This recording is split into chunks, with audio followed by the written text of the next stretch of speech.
Ouais, non, ça va pas. J'ai des problèmes d'argent. Quelqu'un qui est pauvre est plus à même de finir pauvre, ça c'est réel.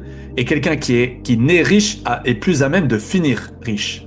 Ça c'est réel aussi. Exactement. Et je suis pas né riche. On peut pas changer ça. Comment déjà reprogrammer son subconscient par rapport à l'argent? Non mais attendez, même si je reprogramme mon subconscient, quoi que ça veuille dire, c'est dans ma tête tout ça. Ça changera pas la réalité qui est que je ne suis pas riche. Écrire et matérialiser le fait que tu es déjà dans l'abondance. Donc pour devenir riche, je dois penser très fort que je suis riche. Je te dis de vivre, de ressentir comme si tu étais déjà à 10 000 euros par mois. Ok, mais je n'ai pas 10 000 euros par mois. Je ne peux pas vivre comme si j'avais de l'argent que je n'ai pas. Même quand on te pose une question, on te dit tu gagnes combien par mois? Si tu gagnes 1000, 2000 euros par mois, dis que tu gagnes déjà 5, 6. Même si personne te croit, tu t'en fous.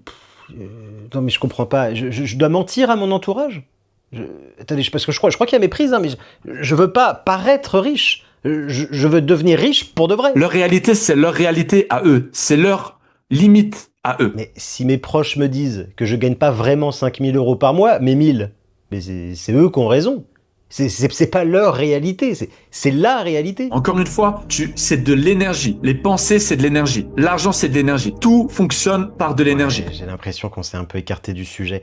Je reprends. Je vous ai engagé à la base, hein, parce que vous êtes coach en développement personnel, que je suis pauvre, et que j'en ai marre d'être pauvre, et que j'aimerais bien devenir riche. Alors je vous avoue que ces histoires d'énergie, là, vraiment... C'est toi qui as décidé d'être dans cette situation.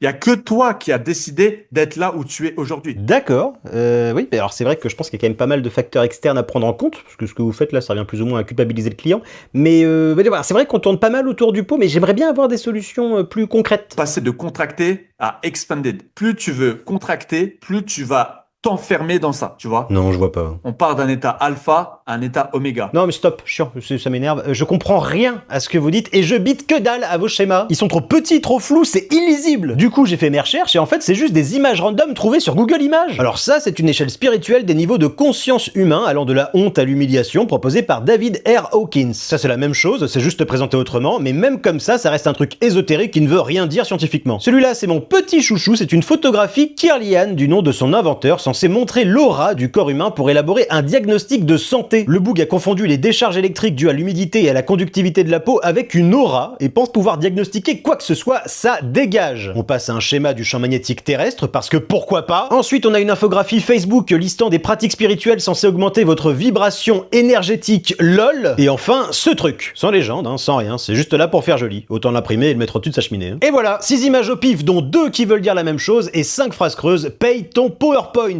C'est complètement débile.